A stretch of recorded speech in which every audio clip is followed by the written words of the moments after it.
Meus amados irmãos e irmãs em Cristo e queridos amigos que nos acompanham, bem-vindos todos para mais uma transmissão do Instituto Vida para Todos, diretamente da Estância Árvore da Vida, que fica em Sumaré, São Paulo. Agradecemos a Deus pela sua participação e lembrando que hoje é o dia do Senhor, o primeiro dia da semana. Nós sempre lembramos os irmãos de fazer as suas ofertas para o Senhor. É o dia da gente honrar o nosso Senhor com nossos bens, com os nossos patrimônios, com nossas riquezas. E você pode ter acesso diretamente aí no QR Code, ali onde nós temos a oferta para o Instituto Vida para Todos, pois o Instituto faz todo esse trabalho de transmissão, de gravação e também cuidar dos sites, das mensagens, totalmente gratuito. E nós dependemos, o Instituto depende da sua colaboração, das suas ofertas, e também lembrar das missões no exterior para sustentar a obra do Evangelho, da pregação do Evangelho do Reino em todos os outros continentes. Nós também dependemos das ofertas, que o Senhor possa superabundar neste domingo, nessas ofertas para missões no exterior.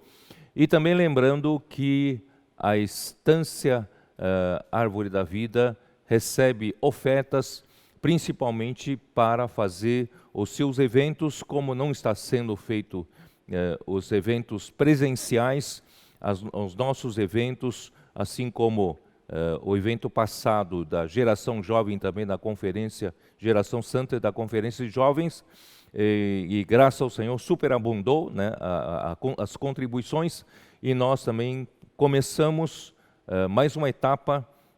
Mudamos a campanha para a campanha A Estância é Minha, ou a EAV é Minha, e nós pretendemos até o final da conferência internacional em setembro, nós temos uma meta de chegar até R$600 mil, que o Senhor possa também tocar no seu coração, fazer as suas ofertas desde já. E lembrando também, hoje é o dia de fazer suas ofertas também para nas suas igrejas locais. Você precisa cuidar para que tudo possa dar continuidade, e também a obra regional, Sócio do Evangelho, SEAP, também dos irmãos necessitados, lembrar dos colportores que estão à frente, fazendo um belo trabalho numa hora tão difícil como esta. As pessoas estão em casa, isolados, sem saber o que fazer. É o melhor momento para leitura. E nossos colportores estão conseguindo semear mais de 7 mil livros diários. Então nós só temos que dar graças a Deus, que é algo inédito em toda a história da igreja, e também eu acredito em toda a história editorial. Não existe tal precedente desse tipo de trabalho por meio dos colportores. Que o Senhor abençoe a todos, e Ele possa fazer superabundar todos os recursos necessários para o avanço da obra do Evangelho. Graças a Deus. Hoje nós aí também lembrar você que está nos acompanhando, e quer nos conhecer melhor, você pode acessar o link que está na descrição do YouTube. Se você deseja nos conhecer melhor, você tem ali a oportunidade de um breve questionário, você poderá nos conhecer melhor, e também as ofertas também estão nas descrições do link do YouTube. Muito bem. Chegamos à mensagem 58, que tem por título, Em Cristo tudo subsiste. Em Cristo tudo subsiste. Isso está em Colossenses capítulo 1, versículo 17. Antes de entrar no assunto propriamente dito, eu queria dizer para vocês que Deus está sendo muito benevolente para conosco, misericordioso. Ele está derramando as suas revelações como nunca antes. A igreja recebeu tantas revelações inéditas e nós estamos já desfrutando nessa nova etapa desses últimos 3 anos, desde a partida do nosso querido irmão Dong Yulan, e o Senhor não tem nos deixado na mão, Ele tem nos dado revelações bastante relevantes e importantes. Por quê? Porque Deus, Ele quer nos preparar para o final dos tempos. Nós já estamos chegando no final da dispensação dos tempos e Deus precisa de uma igreja forte, uma igreja totalmente alinhada com seu propósito. Portanto, Deus está nos revelando coisas inéditas, coisas grandes, queridos irmãos. A minha preocupação é de que nós estamos praticamente recebendo cada semana uma revelação nova e grandiosa. A minha preocupação é de que nós banalizemos tantas revelações relevantes, tornando coisas como que fossem coisas comuns e corriqueiras. Não são. Não podemos, como diz o provérbio, pisar em favos de mel. Nós não darmos valor àquilo que o Senhor tem nos dado. E a velocidade e o ritmo das revelações, grandes revelações, tem me preocupado um pouco. Será que os irmãos estão conseguindo assimilar tudo isso? E será que os irmãos estão conseguindo praticar isso, para que a volta do Senhor possa ser uma coisa real nos nossos dias? E também eu dou graças a Deus que eu tenho cooperadores, Graças a Deus nós temos cooperadores que vão me ajudar, assim como meu querido companheiro Ezra Ma, irmão Ezra Ma. Ele tem sido muito fiel e ele está me ajudando a fazer com que essas revelações sejam entendidas, essas revelações sejam praticadas. E também os queridos irmãos André Dong e também Miguel Ma têm me ajudado a fazer esse trabalho. Mas eu quero destacar que em cada região da obra do Brasil e também no mundo inteiro, temos cooperadores que estão fazendo um belo trabalho, fazendo os irmãos digerirem, ruminarem essas palavras, esses encargos, para que realmente tudo não passe superficialmente, levianamente, mas que o Senhor possa usar essas revelações para nos preparar melhor para a vinda do Senhor. Então essa foi a minha preocupação, eu precisava falar isso.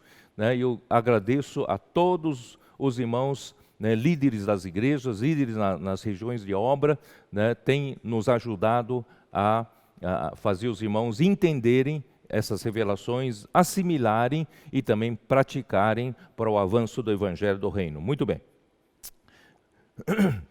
Com relação à semana passada, nós apresentamos um mistério. Esse realmente era um mistério que... Desculpe. Esse foi um mistério que esteve oculto também durante séculos e gerações. Quando nós olhamos para o que está descrito no livro de Ezequiel 28 e Isaías 14, que o arcanjo Lúcifer, que foi criado de uma maneira muito especial, e ele foi criado com uma extrema beleza, ele foi criado com uma impressionante formosura, e ele também foi feito muito sábio. Ele tinha ele tinha habilidade, né? Foi criado com muita sabedoria, e tudo isso o fez elevar o seu coração. E, por outro lado, no livro de Jó, tanto capítulo 40, que descreve, né, um animal, behemoth, e tem um versículo, né, que me chamou a atenção ali, diz, ele é a obra-prima de toda a criação de Deus. Quer dizer, ele era o melhor, ele era a excelência da obra criadora de Deus. E também no capítulo 41 de Jó, descreve o animal Leviatã como mostrando a sua força, o seu poder, né? Ele não tem medo de nada, porque ele é totalmente, né, autossuficiente, e no final diz que ele é o rei sobre todos os animais orgulhosos, ou ele é o rei sobre todos os animais arrogantes. Quer dizer, ele não precisa ter medo de nada, ele olha com desprezo aquele que é mais alto do que ele. Quer dizer, então eu comecei a meditar diante do Senhor o que levou a essa criatura a tanta petulância, né? Não é possível, porque não é normal uma criatura querer se comparar ao Criador, é totalmente incomparável. Mas alguma coisa tinha que o fizesse pensar dessa forma. Aí eu comecei a entender, né, muitas coisas. Existe esse mistério da Bíblia, que ele, na verdade, ele sabia que Deus precisava de uma criatura para ajudar a Deus a governar a criação que ele fizera. Isto é Deus criador, ele não vive no tempo como nós, as criaturas, né, principalmente o homem e os seres vivos que convivem conosco. Nós estamos sujeitos ao tempo, né, e Deus não está sujeito ao tempo. E também, né, Deus, ele não sente o que uma criatura sente, ele não tem condições de saber exatamente como é viver com os olhos da carne, né, com esse corpo da carne, os sofrimentos, a angústia, né, a passagem do tempo. Quer dizer, ele não tem condições. Portanto, Lúcifer, ele percebeu isso, ele percebeu que Deus precisava de alguém que pudesse, né, ele pudesse contar, ou até dar conselhos para ele, né, em como cuidar das criaturas. Portanto, ele, na sua arrogância, por ser ele a obra-prima da criação de Deus, se Deus precisasse de alguma criatura para o ajudar no governo, Deus teria que chamá-lo, porque Deus não tem um segundo, ele é o primeiro, ele é o top, ele é tudo o melhor, do que tem de melhor. Portanto, ele, assim, a arrogância, né, o orgulho entrou em seu coração. Mal sabe ele que Deus, já desde a eternidade passada, ele tinha proposto uma coisa muito melhor, tá? Então, eu queria mostrar para vocês também, quando em Jó capítulo 10, já falei isso na semana passada, ele se queixou que de Deus, você não sabe o que eu sinto. Você não tem olhos de carne, os teus dias não passam como passa os dias de um homem. Portanto, você não entende o homem. E graças a Deus que na sua presciência, Deus já havia determinado que seu filho um dia, né, se tornaria carne, Jesus Cristo. E a partir de então, ele experimentou o que é a vida humana. E Deus entendia sim Jó. Deus podia entender porque, né, vou explicar um pouco mais tarde tudo isso. Muito bem. Então, nós estamos diante de uma grande revelação que até me lembrei de Romanos 11. Né? Abra sua Bíblia em Romanos 11. Sempre me incomodou muito, me chamou muito a atenção isso. Versículo 33 diz assim: ó profundidade da riqueza, tanto da sabedoria como do conhecimento de Deus, quão insondáveis são os seus juízos e quão inescrutáveis os seus caminhos. Preste bem atenção no versículo 34, que me incomodou muito. Quem, pois, conheceu a mente do Senhor? Ou quem foi o seu conselheiro? Essa indagação, essa pergunta é feita principalmente ao arcanjo, aquele arcanjo que se rebelou, porque ele tinha a intenção, ele achava que a mente do Senhor pensou que Deus precisaria dele para ser o seu conselheiro. Não sei se vocês percebem. Ou quem foi o seu conselheiro? Então, graças a Deus, Deus não precisou de Lúcifer para ser o seu conselheiro. E vamos ver Isaías 9:6 como diz. Isaías 9:6. Porque um filho nos nasceu, um menino nos nasceu, um filho se nos deu, o governo está sobre os seus ombros, e o seu nome será Maravilhoso Conselheiro, Deus Forte, Pai da Eternidade e Príncipe da Paz. Né? Eu vou ler agora na versão King James atualizada, né?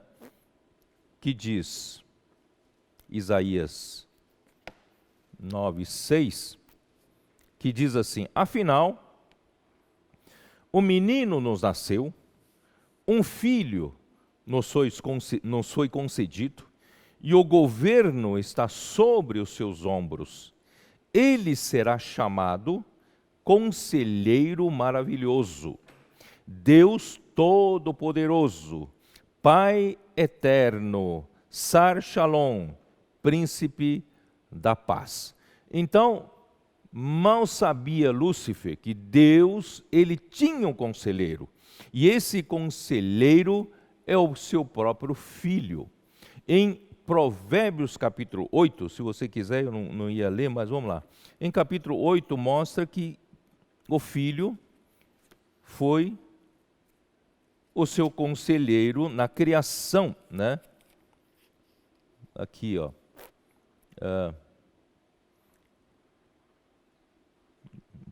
Provérbios, né? Eu abri aqui em Jó. Provérbios, capítulo 8, que diz assim,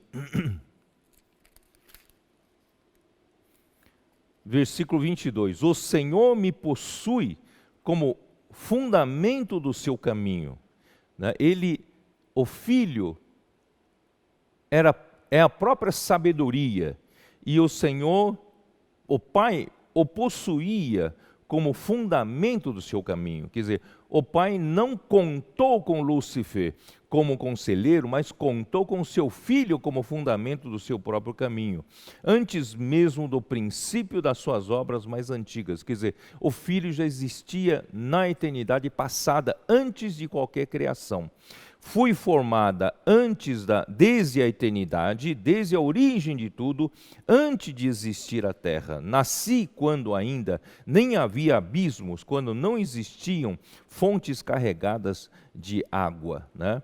Então, quando chega no versículo, só para ganhar tempo, versículo 30, então eu estava com ele e cooperei em tudo como seu arquiteto.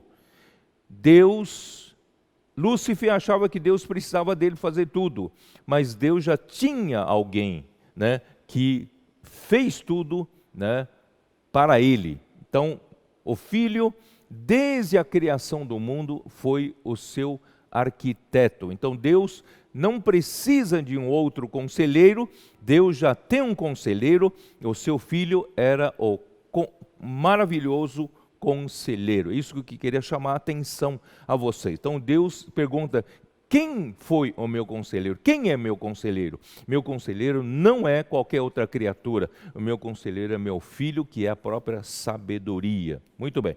Então, vamos para Colossenses capítulo 1, né? Vamos entrar propriamente na mensagem, Colossenses capítulo 1, versículo 13. Ele nos libertou do império das trevas e nos transportou para o reino do Filho do seu amor. Aqui, nesse versículo 13, nós podemos ver que há dois reinos atualmente em andamento. Estão funcionando paralelamente dois reinos. O primeiro reino mencionado é o império das trevas, e a palavra império é exousia, que é o poder, né, a autoridade. Então, o primeiro reino é o poder das trevas, ou a autoridade das trevas, né, o império das trevas. E esse império, essa autoridade das trevas, está, vou só ler um versículo aqui de João 12, João capítulo 12, versículo 31, ali diz: chegou o momento de ser julgado este mundo, e agora o seu príncipe será expulso. Quer dizer, chegou o momento de julgar o mundo, e esse mundo tem um príncipe.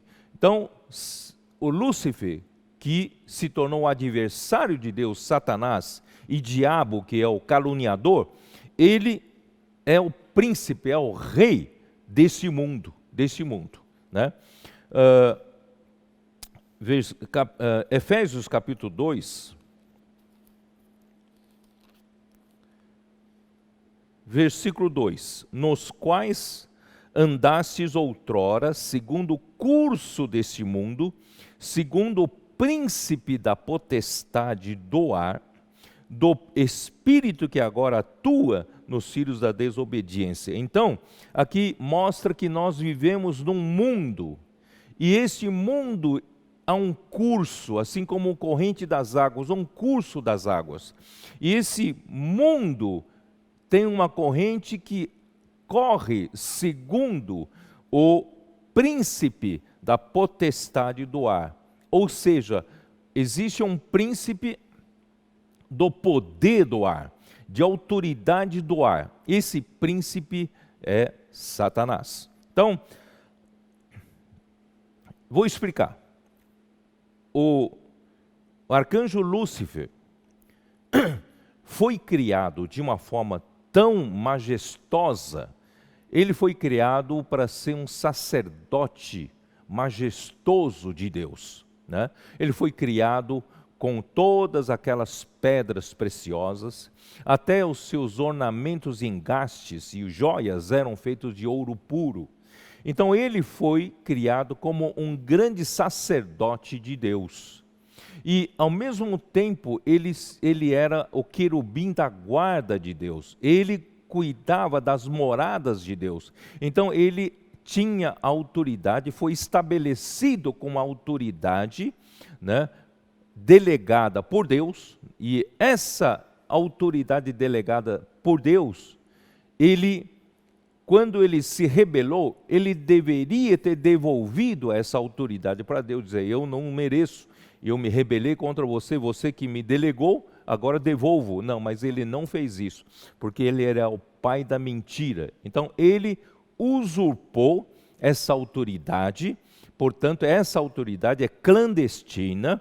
Ele usurpou e montou o seu reino, estabeleceu o seu reino, que é o império das trevas e o poder das trevas, a ponto de, quando o Senhor Jesus, ele veio aqui na terra e iniciou o seu ministério, o Espírito Santo levou Jesus ao deserto para ser tentado pelo diabo. Eu, quando jovem, não entendia por que Jesus tinha que ser tentado pelo diabo.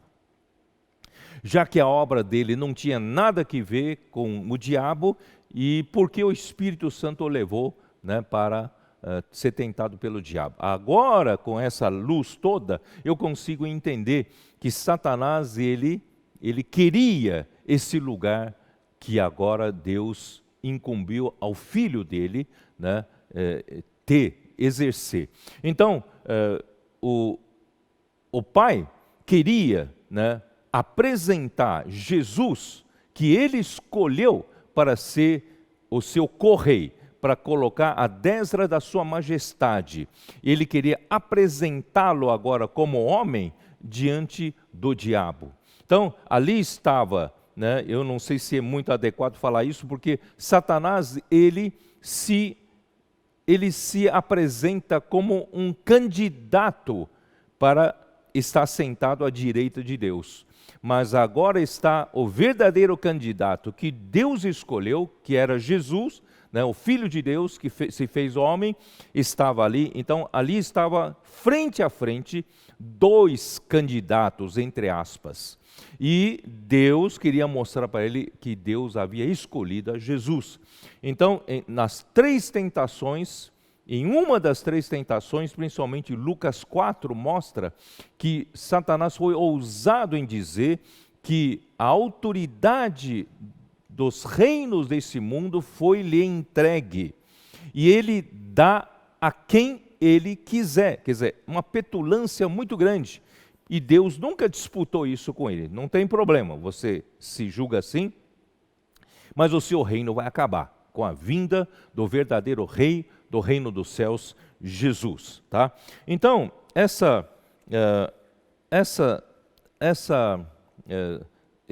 disputa de reinos está chegando ao final.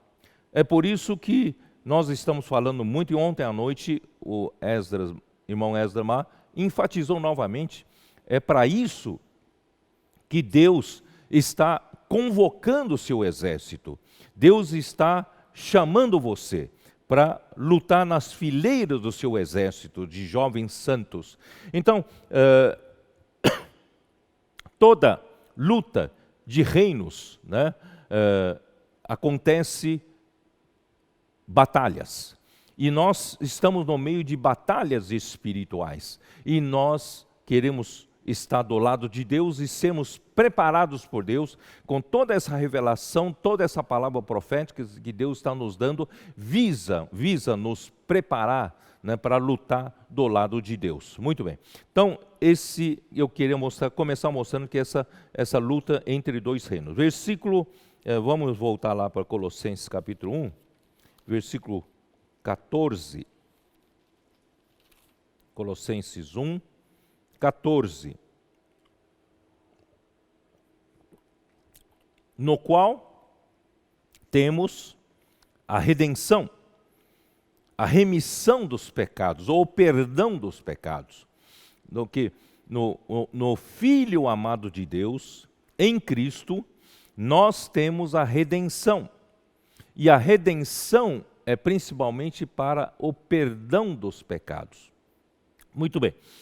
Para a transferência de um reino para o outro, a transferência do império das trevas, do poder das trevas para o Filho, para o reino do Filho amado de Deus, é necessário passar pela redenção. Se não tiver a redenção, não houver o perdão dos pecados, não há como nós sermos transportados do reino das trevas para o reino da luz. Graças a Deus que o próprio Filho realizou a redenção por nós, coisas que Satanás não poderia fazer. Então, Deus, na sua infinita sabedoria, ele propôs que seu Filho iria fazer esse trabalho. Ele morreu por nós na cruz e realizou a redenção por nós, para nós hoje termos o perdão dos pecados e estamos livres para sermos transportados do reino do poder das trevas para o reino do Filho do seu amor. Muito bem. Então, a redenção, eu vou voltar ainda a falar sobre a redenção. O versículo seguinte é o 15. Este é a imagem do Deus invisível, o primogênito de toda a criação. O Filho de Deus, ele é a imagem do Deus invisível. Deus, ninguém viu a Deus, ninguém vê a Deus. Deus é invisível. E João capítulo 1, versículo 18, como diz? João capítulo 1, versículo 18, diz o seguinte: ninguém jamais viu a Deus. O Filho, o Deus unigênito, que está no seio do Pai, é quem o revelou. O Pai não tem imagem, o Filho é a sua imagem, né? Então, se você quer ver o Pai, você precisa ver o Filho, porque o Filho é a imagem do Deus invisível. Hebreus capítulo 1, versículo 3 também esclarece: Ele, que é o resplendor da glória e a expressão exata do seu ser, sustentando todas as coisas pela palavra do seu poder, depois de ter feito a purificação dos pecados, assentou-se à direita da majestade nas alturas. Então, o Filho, ele é o resplendor da glória de Deus. Deus tem a sua glória e Deus é a própria glória. E o Filho é o resplendor dessa glória. Para você ver a glória, você precisa ver o resplendor, porque a parte que expressa, né, a glória é o resplendor. E o Filho, então, é o resplendor da glória de Deus e também ele é, né, a expressão exata do seu ser. Essa palavra, expressão exata, é no sentido de quando você, por exemplo, faz uma escultura, né? Você, por exemplo, você tivesse um carimbo, e quando esse carimbo marca sobre uma superfície, né? E essa superfície marcada por esse carimbo é a expressão exata. E do seu ser é hipóstasis, isto é, ser aqui é a substância de Deus. Então, quando você tem um encontro com Jesus, você tem um encontro com o Filho, e o Filho marca, né, com o seu carimbo em você, o que fica em você é a substância do Pai, fica em você. Então, graças a Deus que toda vez que eu e você temos contato com o Filho, que é a imagem do Deus invisível, que é a expressão exata da sua substância, temos contato com Ele, nós recebemos esse carimbo. E esse carimbo marca a substância de Deus em mim e em você. E essa substância não sai, vai de glória em glória, só vai crescendo, só vai se acrescentando, graças a Deus pelo Filho, né? E também João 14, versículo 9, ali diz, o Filipe duvidou, queria ver o Pai, né? E Jesus então lhe responde, capítulo 14, versículo 9, disse-lhe Jesus: Filipe, há tanto tempo estou convosco, não me tens conhecido? Quem me vê a mim, vê o Pai. Como dizes tu, mostra-nos o Pai? Quer dizer, quem vê o Filho, vê o Pai, porque o Filho é a imagem do Deus invisível. Que maravilha! Vamos voltar para Colossenses. Vamos para o próximo versículo. Qual é o próximo versículo? Versículo 15. Versículo 15 diz o quê? Versículo 16, né? 16. Pois nele foram criadas todas as coisas, nos céus e sobre a terra, as visíveis e as invisíveis, né? Sejam tronos, sejam soberanias, quer principados, quer potestades, tudo foi criado por meio dele e para ele, né? Então, tudo, né, todas as coisas foram criadas, né, nele, em Cristo, no Filho. No Filho se criou todas as coisas. Portanto, não faz sentido, né, o arcanjo Lúcifer, ele disputar esse lugar, porque até ele foi criado nele, né? Em Cristo, no Filho. Então, todas as coisas, eu quero chamar a atenção agora, daqui para frente, para todas as coisas. Que são todas as coisas? Todas as coisas aqui referem-se a toda a criação de Deus. Não só esse mundo material em que nós vivemos, não só esse cosmos, né? Esse universo visível, né? Que nós vemos formado por bilhões de galáxias, né? Não estou me referindo somente a isso, mas toda a criação de Deus é isso, e mais o mundo, né, que está nos céus. Esses céus aqui não são esses céus físicos, né, materiais, mas esses céus é uma outra dimensão. Por exemplo, os anjos de Deus, eles não são matéria, eles são espíritos, né? Por isso aqui diz, nos céus e sobre a terra, as visíveis e as invisíveis, eles, né, são invisíveis, nós não os enxergamos, mas eles foram criados por Deus. Então tem coisas visíveis, coisas invisíveis, né? Só para comprovar, Hebreus capítulo 1, no último versículo, capítulo 1 de Hebreus, versículo 14, diz assim: não são todos eles, referindo-se a anjos, não são todos eles espíritos ministradores enviados para serviço a favor dos que hão de herdar a salvação? Então, os anjos são espíritos ministradores, são espíritos. Eles são invisíveis. Nós estamos no mundo visível, eles estão no mundo invisível. Então, irmãos, é muito difícil você pensar com a sua mente, né, racional, entender as coisas só de uma forma linear. Nós temos que entender da maneira que Deus vê as coisas, que pedir espírito de sabedoria e de revelação para entender. Então aqui tem vários planos diferentes, né?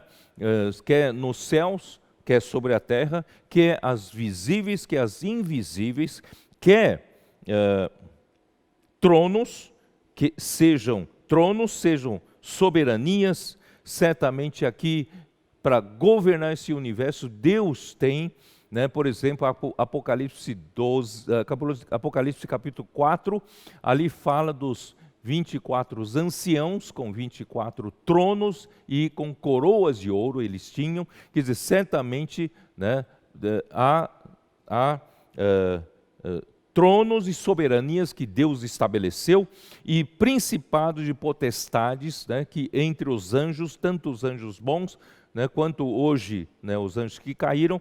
Então tem principados e potestades. Tudo foi criado por meio dele e para ele. Tudo foi criado. Não há nenhuma coisa que não foi criada que não seja por meio do Filho. Portanto, irmãos, o Filho, ele já, né, existia desde a eternidade. Muito bom. Onde eu estou? Eu não falei da segunda parte do versículo 15. Ele é a imagem do Deus invisível, ele é o primogênito de toda a criação. Você vai me perguntar, ora, Jesus Cristo foi criado há mais ou menos 2000 anos a partir de nós para o passado. Mas como ele pode ter se tornado o primogênito da criação? Quer dizer, Deus o fez como o primeiro da criação. Queridos irmãos, é aí que entra a preciosidade da luz que nós ganhamos do livro de Hebreus. Nosso Senhor Jesus Cristo, em Hebreus capítulo 9, mostra que ele se ofereceu a Deus, toda a obra redentora, desde a sua encarnação, seu viver humano aprovado por Deus, a sua morte pela obediência para fazer a redenção por nós e a sua ressurreição por Deus, e ele foi então elevado aos céus, e quando ele ressuscitou, ele ofereceu-se ao Pai pelo Espírito eterno, isto é, ele levou todo o seu sacrifício, tudo que ele fez, desde a encarnação até a crucificação, ele ofereceu ao Pai pelo Espírito eterno. Isso é, ele jogou toda a realização do tempo para a eternidade. E a eternidade, irmãos, não há tempo. Quando você joga na eternidade, você joga naquele círculo que eu mostrei para vocês, que é a argola que representa o Espírito Santo. Quer dizer, o que aconteceu 2000 anos atrás já foi lançado para a eternidade passada. Portanto, em Apocalipse capítulo 13, versículo 8, ali diz que o cordeiro, né, que foi morto desde a fundação do mundo. Ora, o cordeiro não foi morto no tempo, desde a fundação do mundo, foi morto há 2000 anos. Todavia, quando foi lançado para a eternidade, para Deus, valeu desde a fundação do mundo, quando começou a necessidade da redenção, né, do Cordeiro. Portanto, ele é o primeiro da criação. E não só isso, a primeira epístola de Pedro, capítulo 1, também, semana passada não mostrei isso, mas eu faço questão de ler. 1 Pedro, capítulo 1, versículo 19 diz assim: mas pelo precioso sangue, como de cordeiro sem defeito e sem mácula, o sangue de Cristo, conhecido.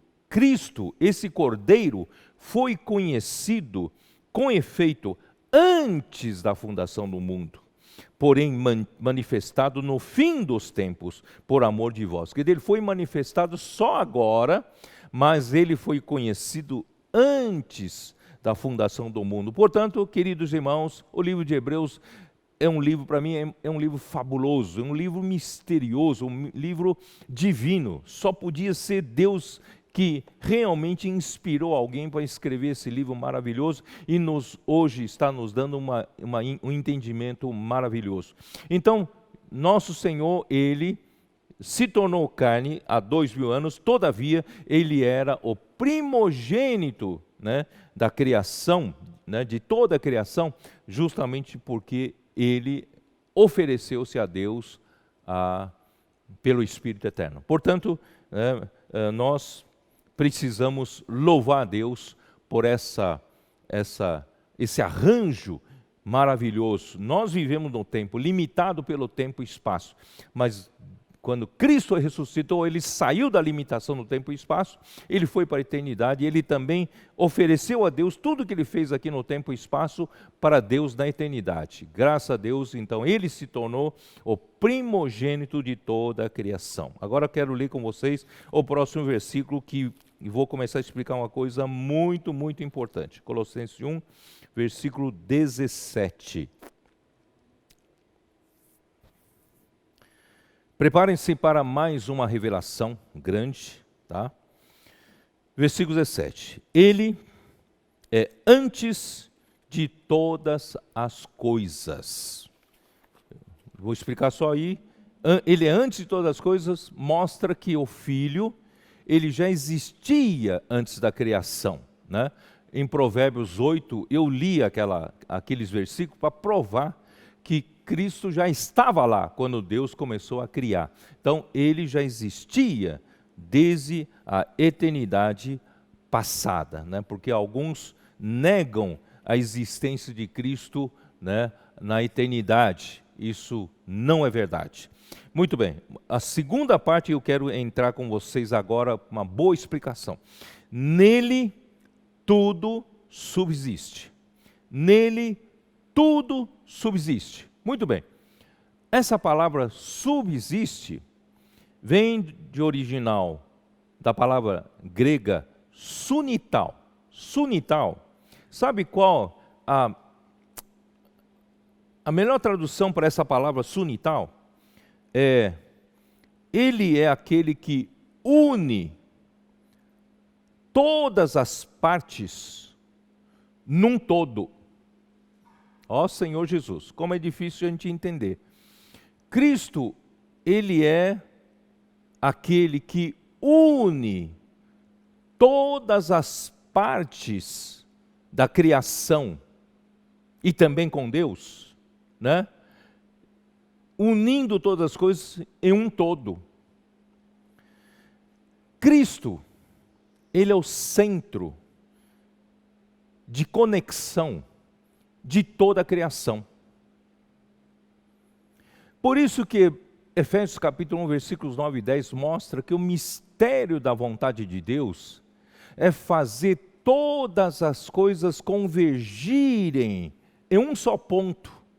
Quando convergir todas as coisas em um só ponto, esse ponto é o Filho, esse ponto é Cristo. Cristo é o ponto de conexão, ponto de união, que liga toda a criação.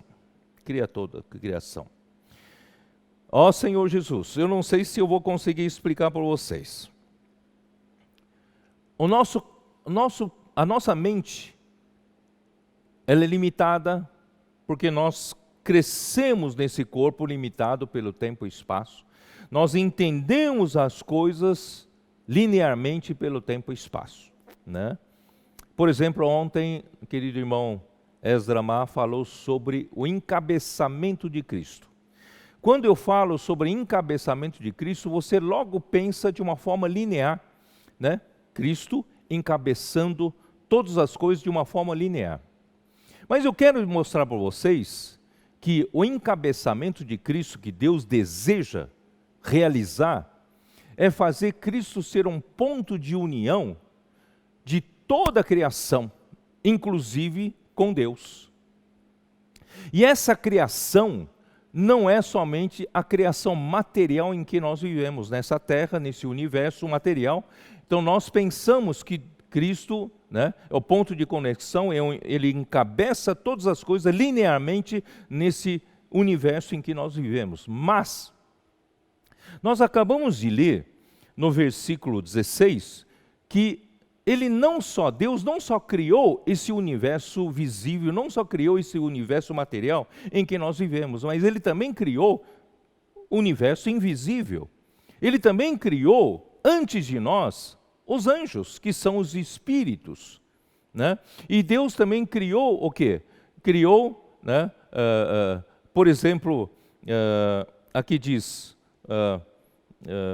as visíveis, as invisíveis, sejam tronos, soberanias, principados, potestades, tudo foi criado por meio dele e para ele. Quer dizer, então existem dimensões diferentes das coisas.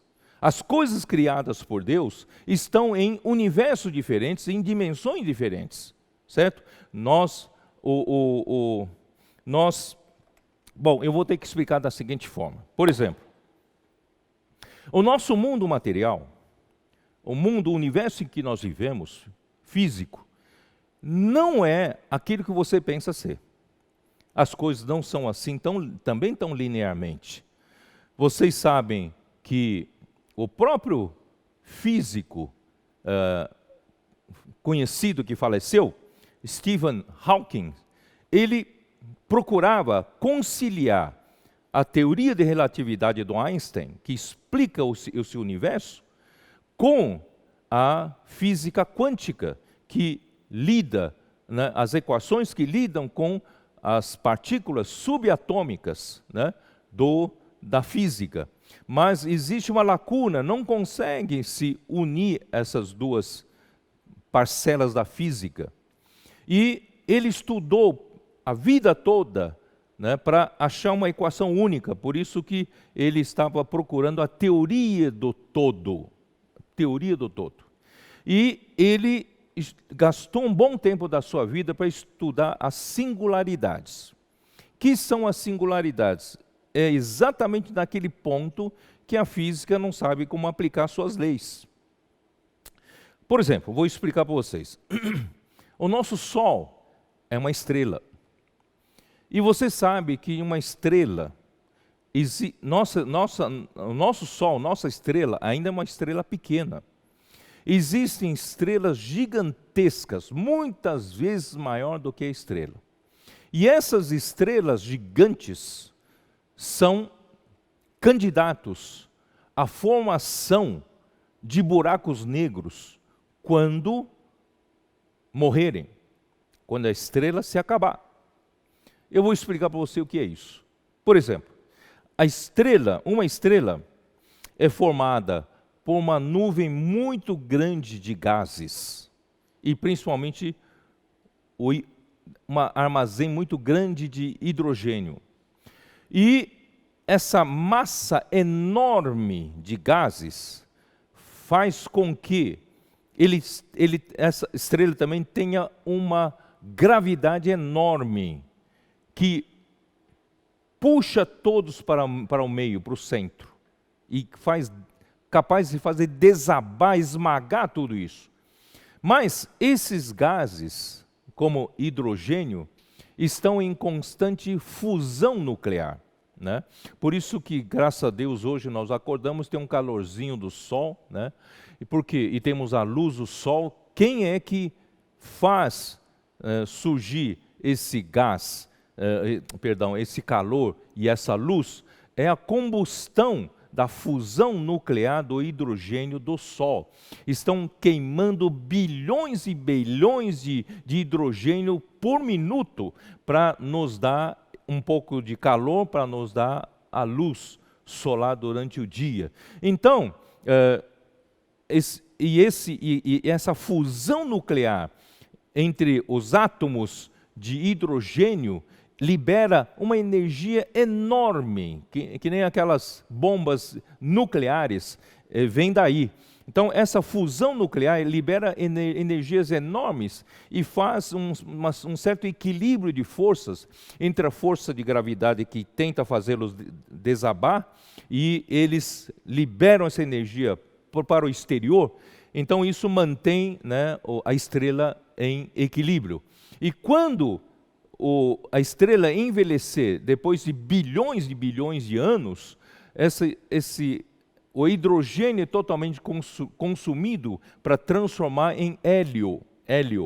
Então, os átomos de hidrogênio entram em fusão, né, geram energia, geram o calor, né, geram luz e transformam-se em átomos de hélio. E quando terminar, né, os átomos de hidrogênio, chegar a consumir os átomos de hélio, então esses átomos de hélio, né, vão se fundir, também liberando energia, vão gerar átomos de carbono.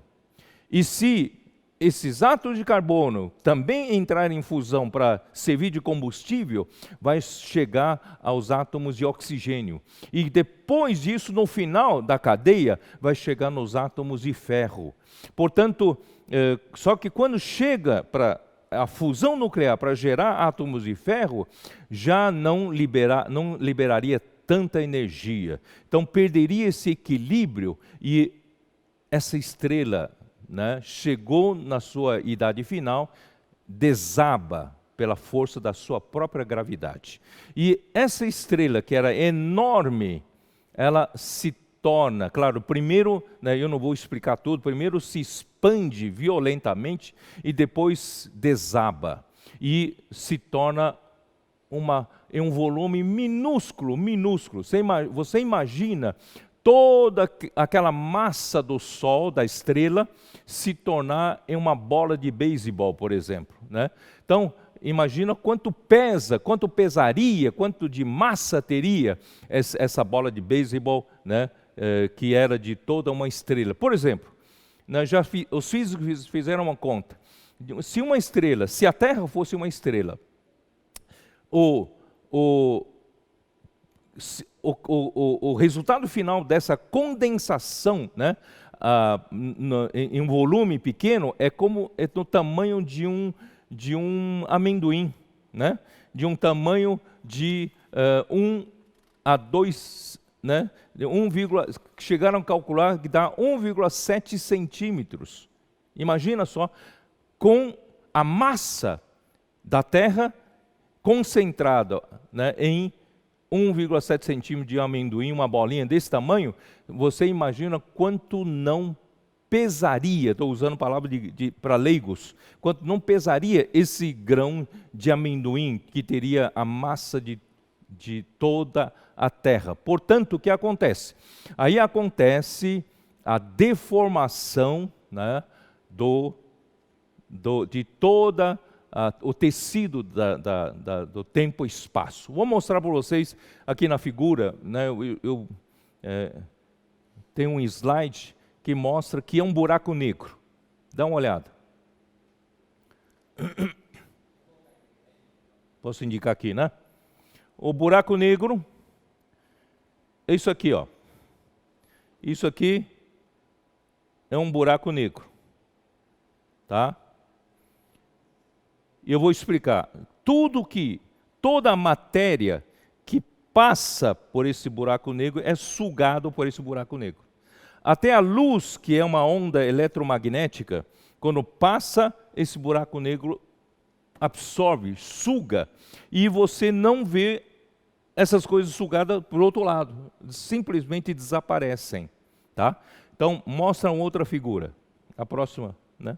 Aqui mostra que se você imaginar num plano qualquer aqui do universo, você tem esse tecido, a gente chama de tecido de linhas formado por tempo e espaço. Nem um tempo é constante, nem o espaço é constante. Eles são relativos, estão interligados. Por isso você só consegue traçar, né, o tecido de tempo e espaço. Por exemplo, um Sol, ele pesa muito. E no tecido de tempo e espaço, quando chega perto do Sol, é como se fosse num tecido, você coloca uma esfera pesada, ela afunda aqui, né? Afunda. Por isso que quando vem um objeto que vem beirando esse Sol, quando chega aqui, ela começa a dar voltas, por causa desse afundamento do tecido, né, do tempo e espaço. Agora imagina esse Sol aqui se tornar em um grãozinho, mas com toda a massa do Sol, ele vai pesando cada vez mais, está vendo? Aí ele deforma o tecido, tempo e espaço, cada vez mais. Aqui, então, vira uma coisa infinita. Se a densidade, né, da estrela, né, quando se tornar em um volume pequeno, a densidade é tão grande, tende a infinito. Portanto, aqui também tende a infinito, né? Mostra no o terceiro slide. Então, esse é o tecido tempo e espaço, aqui no nosso universo físico. E quando chega a essa estrela, que se tornou um ponto minúsculo, com uma densidade quase tendendo a infinito, então faz uma ruptura nesse tecido tempo e espaço, faz uma ruptura e que toda a matéria e toda a luz que chega aqui perto é sugado, tá? Se você não entendeu nada, não se preocupe. Eu só quero dizer o seguinte: até no nosso universo físico, nós não entendemos tudo. Portanto, nós não podemos nos limitar com pensamentos muito lineares. Para onde vai objeto que for sugado por esse buraco negro? Ninguém sabe. Porque na física você não consegue ver. Então, simplesmente, esse é um ponto que os físicos chamam de singularidade. Esse é um ponto em que rompe as teorias da física aqui. E esse é um ponto que leva a matéria para outro universo. Ele leva a matéria e some. E vai para onde? Não sei. Não me pergunte, não sei. Vai para outro universo, outra dimensão. Portanto, a criação toda não está em uma só dimensão. Nós estamos nessa dimensão desse universo, mas há muitas dimensões diferentes. Os anjos estão numa dimensão diferente. Eles estão numa dimensão das coisas invisíveis. Eles são espíritos. Os demônios são espíritos imundos, estão em outra dimensão. Nós estamos na dimensão do tempo. E Deus habita a eternidade. Isaías 57 mostra, Deus habita a eternidade. Deus está em uma outra dimensão. Então quem consegue conectar essas coisas todas em dimensões diferentes? Quem consegue conectar? Aleluia, Cristo. Cristo é o único que consegue conectar toda a criação, todas as coisas criadas com Deus e também entre elas. Eu vou dar um tempo para você considerar um pouco. Não é fácil de entender. Por isso, irmãos, eu só tenho que louvar o Senhor. Quem consegue conectar coisas em dimensões diferentes, em planos diferentes, não é isso? E encabeçar, Cristo quer encabeçar todas as coisas na plenitude dos tempos, na economia dos tempos, da plenitude dos tempos, todas as coisas, e essas todas as coisas não estão numa só dimensão, essas todas as coisas estão em dimensões diferentes. Então Cristo é o único que consegue conectar-se. Portanto, irmão, quando você pensa em encabeçamento de Cristo, você tem que pensar no encabeçamento de Cristo como aquele que une todas as coisas. Ele é o centro. Se o universo fosse... É muito pobre pensar assim. Se for num plano, ele é o centro de um círculo, ou de uma circunferência. Ele é o centro. Se fosse o universo fosse uma esfera, ele é o centro daquela esfera e que segura toda a esfera. Por isso que a tradução nossa, nele tudo subsiste, ele sustenta todas as coisas, porque ele é o centro, ele une, ele conecta uma coisa com a outra. Graças a Deus. Bom, eu tenho que continuar. No versículo seguinte vai explicar mais ainda. Versículo 18. Ele é a cabeça do corpo da igreja. Ele é o princípio, o primogênito de entre os mortos, para em todas as coisas ter a primazia. Esse versículo, então, me faz entender melhor ainda. Aqui diz, ele não só é o primogênito de toda a criação de Deus, toda a antiga criação, a velha criação, Deus criou todas as coisas, mas Deus também criou uma nova criação. E essa nova criação é a igreja. Essa nova criação vem de Cristo derramar o seu sangue, né? E ele desce a vida para todos aqueles que o receberam, todos aqueles que invocaram o seu nome e deu-lhes o poder de serem feitos filhos de Deus. Então, a nova criação, queridos irmãos e amigos, a nova criação está em outra dimensão.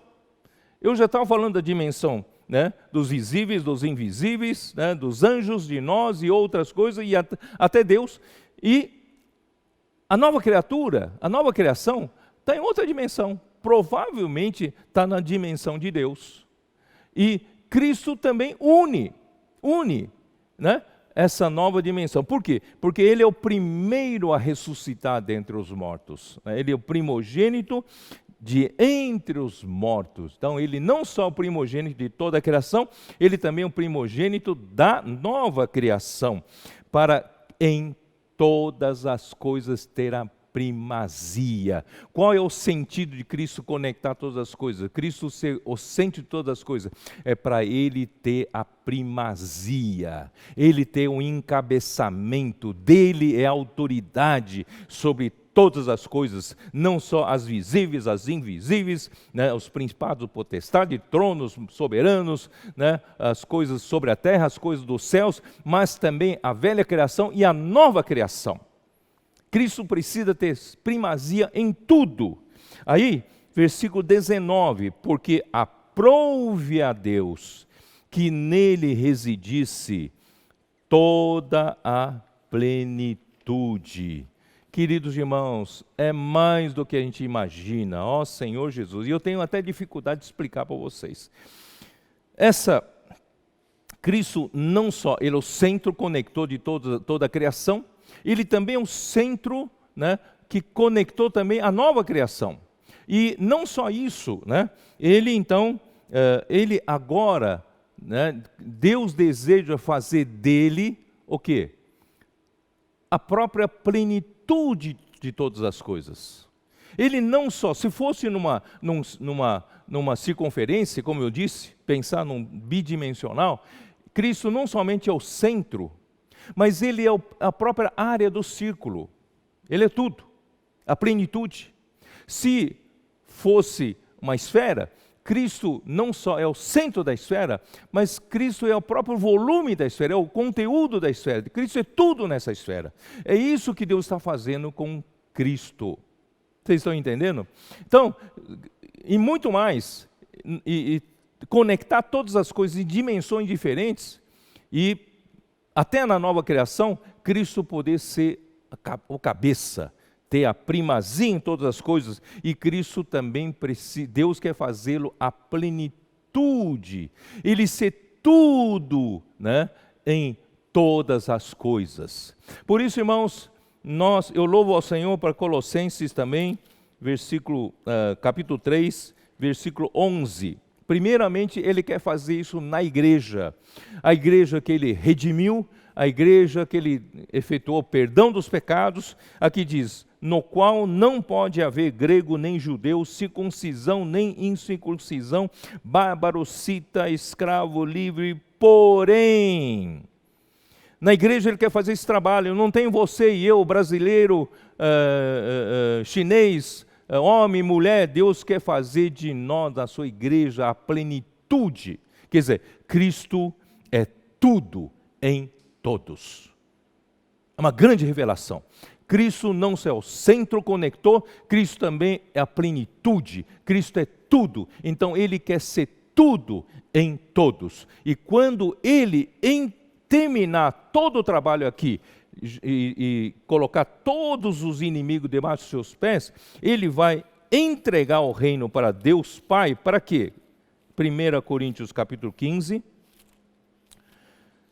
Ó Senhor Jesus, que o Senhor conceda espírito de sabedoria e de revelação para você entender tudo que eu falei. Senhor Jesus, aqui no capítulo 15 de 1 Coríntios, versículo 18. Quando, porém, todas as coisas lhe estiverem sujeitas, então o próprio Filho também se sujeitará àquele que todas as coisas lhe sujeitou. Aqui fala em sujeição, aqui fala em primazia. Então todas as coisas, não só tem Cristo como centro de união, centro de conexão, e Cristo também acabou sendo plenitude de todas as coisas. Então o Filho vai entregar isso para o Pai. O que vai acontecer? Para que Deus seja tudo em todos. Cristo ser o ponto de conexão, Cristo ser a plenitude, né, foi entregue para que no final Ele entregasse a Deus, para que Deus fosse esse centro por meio de Cristo e Deus fosse a plenitude de todas as coisas por meio de Cristo. E a igreja tem um papel fundamental nisso.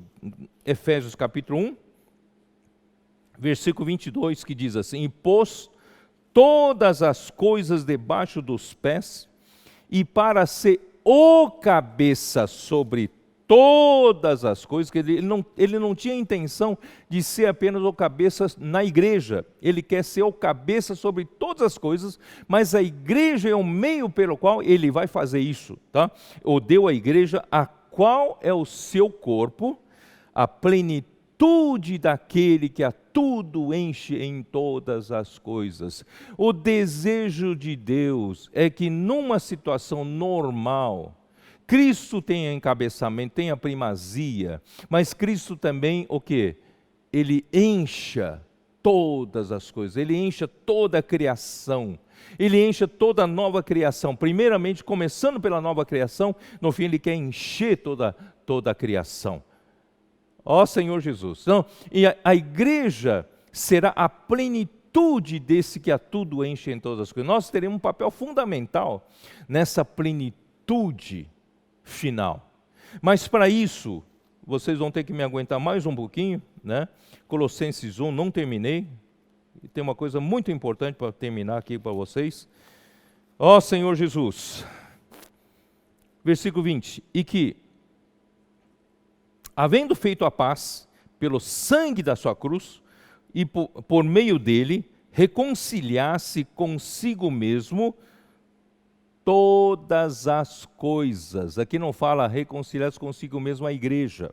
Reconciliasse consigo mesmo todas as coisas, quer sobre a terra, quer nos céus. De novo, toda a criação.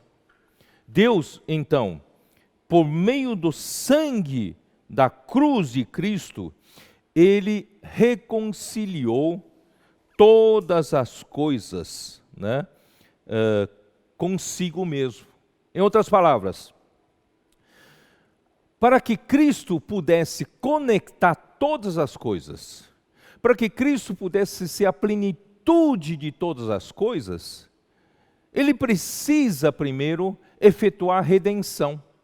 E Ele precisa primeiro efetuar a reconciliação. Precisa ter feito a paz. Imagina só, Ele não pode ser o centro, por exemplo, centro de Satanás. Ele não pode ser o centro do pecado. Ele não pode ser centro, não é isso, do homem caído. Ele precisa primeiro limpar as coisas, redimir todas as coisas, não é isso? Reconciliar todas as coisas com Deus, para Ele poder ser o centro, Ele poder ser a plenitude. Portanto, queridos irmãos, aqui a reconciliação é para toda a criação. E eu tenho que ir lá para Hebreus capítulo 2, versículo 9, Hebreus 2, 9, Senhor Jesus, me suportem mais um pouco. Vemos, todavia, aquele que por um pouco, tendo sido feito menor que os anjos, Jesus, a que faz questão de dizer que Jesus foi feito também menor que os anjos, embora Ele fosse Deus. Mas por causa do sofrimento da morte, foi coroado de glória e de honra, para que pela graça de Deus provasse a morte por todo homem. Todavia, a tradução mais literal aqui não diz provasse a morte por todo homem. Aqui diz, Ele provasse a morte por tudo. Ele provasse a morte por toda a criação, quer sobre a terra, quer nos céus. Quer dizer, a redenção de Cristo visa a Cristo ser o centro de tudo. A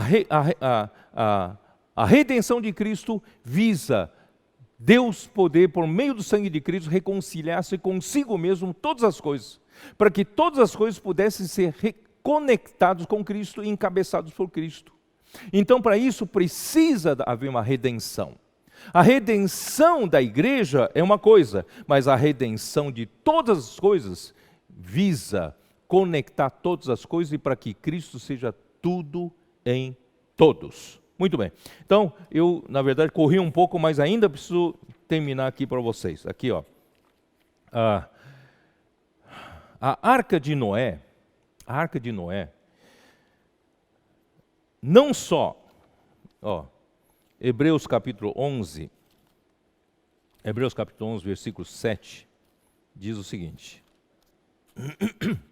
pela fé, Noé, divinamente instruído acerca de acontecimentos que ainda não se viam e sendo temente a Deus, aparelhou uma arca para a salvação de sua casa, pela qual condenou o mundo e se tornou herdeiro da justiça que vem pela fé. Então, a arca, né, que Noé construiu, que Deus pediu que Noé construiu, serviu para salvar a sua família, salvar a humanidade, essa família de 8 pessoas, né,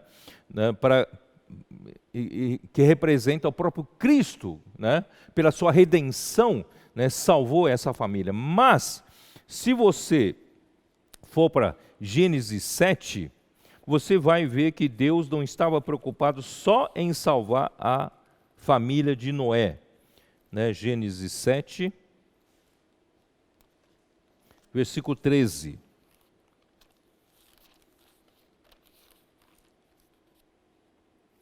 Nesse mesmo dia, entraram na arca Noé, seus filhos Sem, Cã e Jafé, e sua mulher e as mulheres de seus filhos.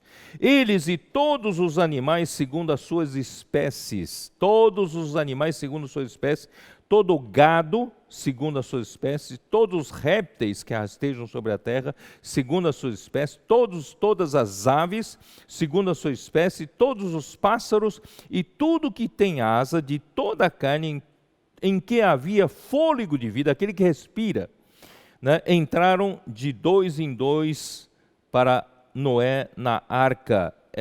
Eram macho e fêmea os que entraram de toda a carne, como Deus lhe havia ordenado, e o Senhor fechou a porta, né, após ele.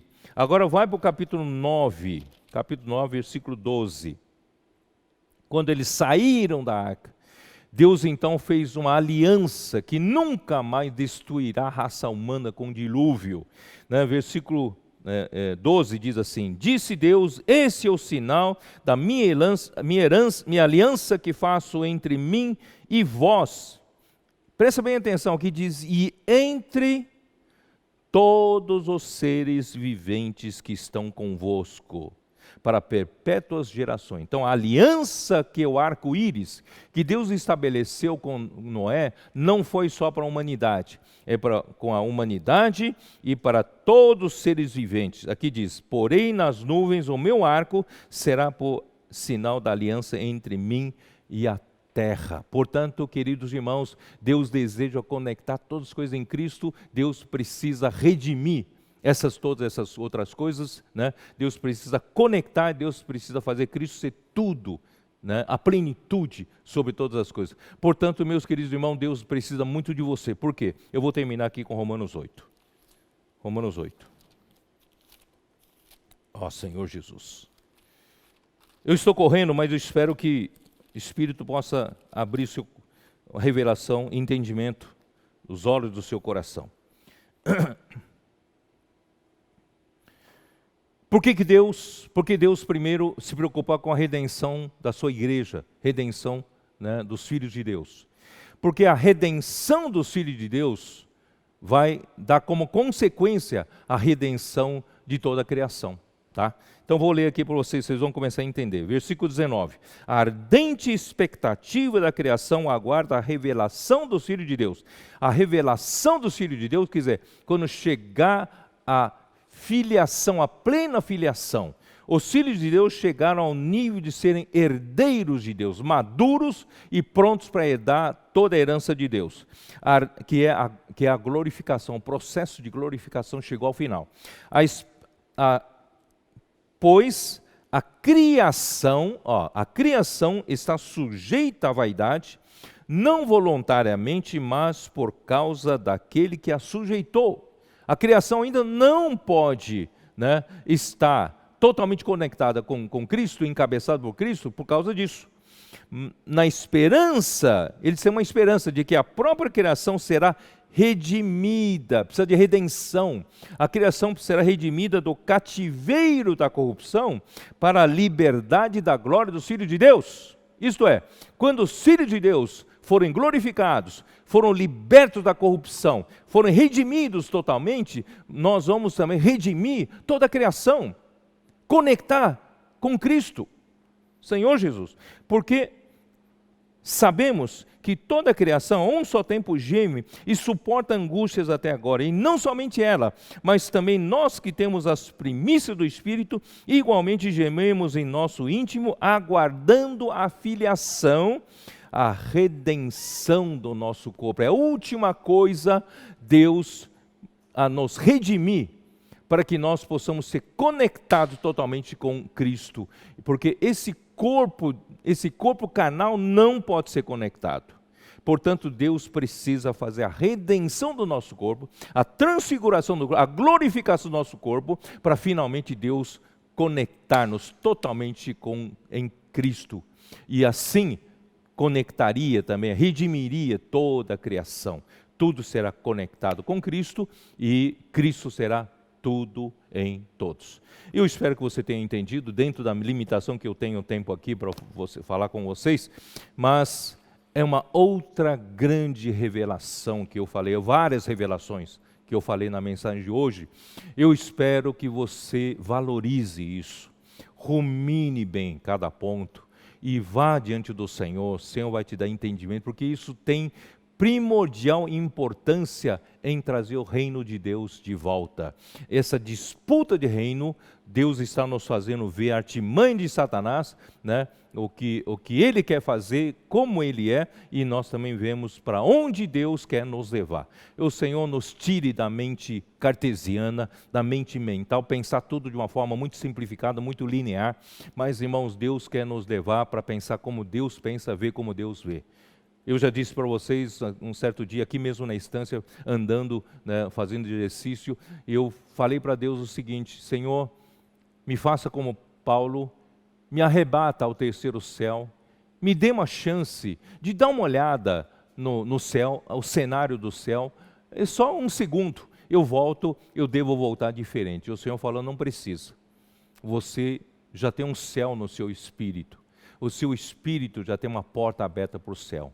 Se você continuar vivendo no Espírito, eu vou abrir o céu para você. Portanto, irmãos, eu quero crer que toda essa luz, essa revelação, a misericórdia de Deus está trazendo o céu para nós.